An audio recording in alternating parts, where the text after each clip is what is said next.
Hello guys, and welcome to the Penny Podcast. I'm Andrés, I'm in 12th grade, and I am the Coppell student media web producer. I'm Akansha Singh, I'm in 12th grade, and I'm a staff writer.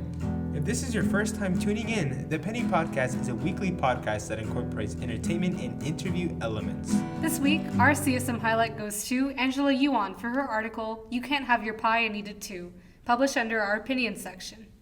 I'll recite the opening to her article. 723 centuries ago, Euclid defined a circle as a plane figure bounded by one curved line, and such that all straight lines drawn from a certain point to it are equal. To read the rest of Yuan's piece, head over to coppellstudentmedia.com. This week on One Shot, Samsung is set to unveil its new flagship devices titled the Galaxy S20, Galaxy S20 Plus, and Galaxy S20 Ultra on February 11th. All of its upcoming devices, along with their new foldable, the Galaxy Z Flip, have leaked online in great detail. If the leaks are correct, I'm really looking forward to seeing the specs of the GS20 Ultra in action, especially the liquid smooth 120Hz display and 5,000 milliamp hour battery. On the 40th episode of the Penny Podcast, I will give my 2 cents on the state of smartphones in 2020. The following Penny Podcast interview was conducted in an honest and open environment. All the opinions held by our guests are not representative of the podcast's political or social beliefs. We are here to give a platform for anyone and everyone with a voice. Thank you for understanding. Now, what is your full name, grade, and favorite color? My name is Anika Arutla. I'm a senior, and my favorite color is turquoise. So what is your position on staff, and how do you go about doing your job? I am the social media manager, so I basically run all of the social media accounts that the Sidekick is on, so Twitter, Facebook, and Instagram. Gotcha.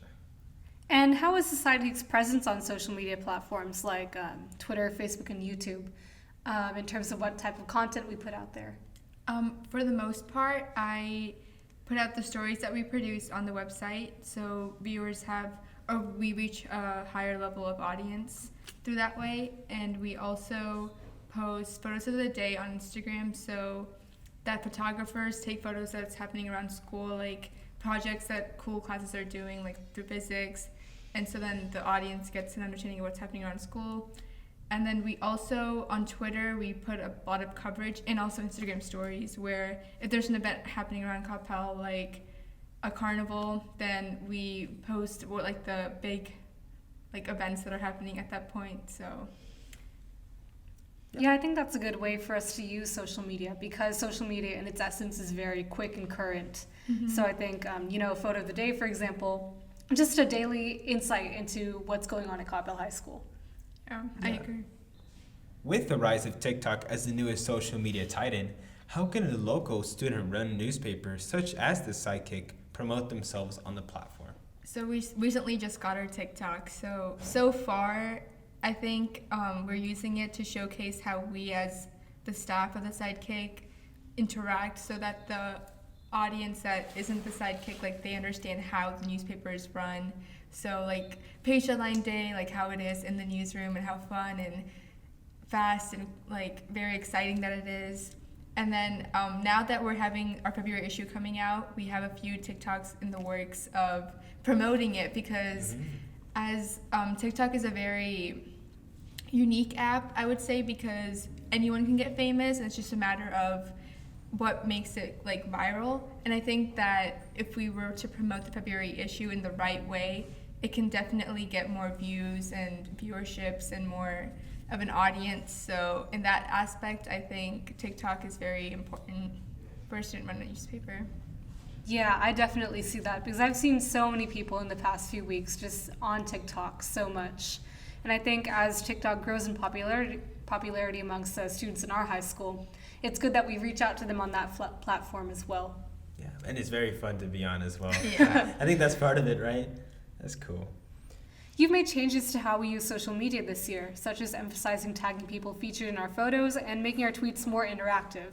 So how have these changes positively affected how our readers interact with us? So foremost, since we started tagging people on Instagram posts and on Twitter as well, if we were to tag certain elementary schools or middle schools, I think it just regains like more followers, because on Instagram, what I've noticed is since we're tagging people now, our follower count or our audience count is growing a lot, and as a result, so is our likes and I guess popularity.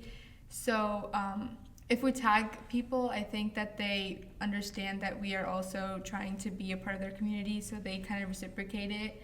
It's a two-way relationship, so the more effort that we put on our part, the more effort they will also put in like on their part. Mm-hmm. Yeah, and it's cool because it definitely makes our Twitter more interactive in the sense that it makes the posts look like they weren't automated, like they weren't churned out by like a bot that detected when something new was posted on Coppell Student Media or something on YouTube, right? And there's a lot of news sources that I've come across that do that, and it's awesome to see news sources like us, Coppell Student Media, just taking a different approach on that and being more interactive and being more showy in a sense, and wanting people to click on those articles and read them. Yeah, because we definitely have a lot of interesting content that goes up on our website so often. And I think especially with the kind of question and answer format, did you know about this new update to Coppell High School? I think it causes people to look at, I don't know about this. I don't know about this. So maybe I should check out the article. Yeah. What can the psychic learn from established news sources, especially through how they utilize social media platforms to promote their content and such? So I think, on Instagram, I follow a bunch of news sources like the Washington Post and the New York Times, and they do a really, really good job of getting their stories out. So in breaking news especially. So, and of course there are larger news networks, so they cover the entire country while we only cover Coppell. But so with Trump's impeachment trial, for example, they were able to tweet out like updates tweet out and also post on Instagram very like quick updates of what's happening and the full story when it does get out. So I think in that aspect they're very good with attracting audience to go read that story in the end, because journalism in the end is writing the stories. So social media basically enhances it. So in that aspect, I feel like they are able to get the audience to draw in the audience so that they can go back to read the stories in the end, and also able to get a quick fact so that the audience is kind of aware of what's happening.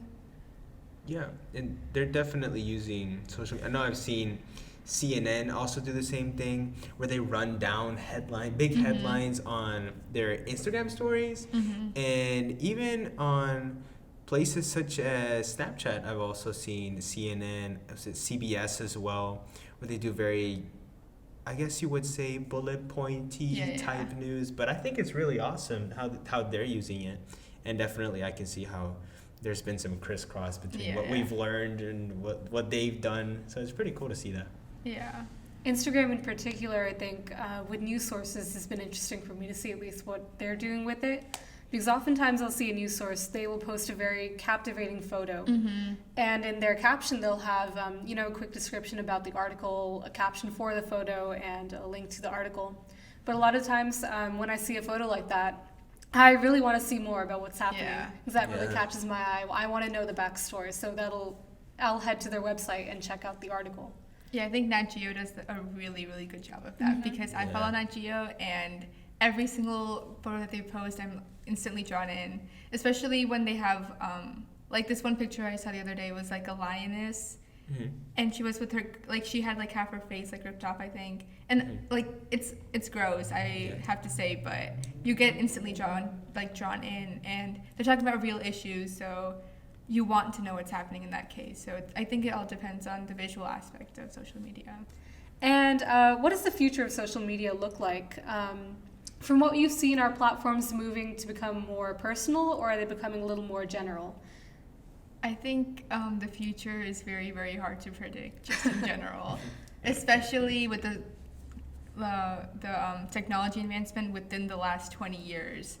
So I genuinely don't know how it's going to end up being. I guess it depends on what mediums we're going to be using. Because the phone now, it's very instantaneous, but I think it's going to become even more like instantaneous in the future. So I genuinely don't know how to answer that question. Social media's in the future. Let's ponder that. maybe... Because maybe social media won't even exist in the future. Because Exactly. at this point, it's so unclear, especially with the rapid advancement. That would be interesting. That it doesn't exist because of the rise of this like higher tech where like apparently, I don't know, a microchip in our brain. Yeah, tells us that's the what I'm thinking about, like a information. microchip. How are we supposed to? That would be cool. Would people be addicted to social media? Would that be a topic then if there is no Yeah. social media? Yeah, it's Huh. weird to think about. And just thinking about how social media has changed over the past, even the past 5 years. Think a decade ago, there's no concept of Twitter, Snapchat, Instagram, Facebook.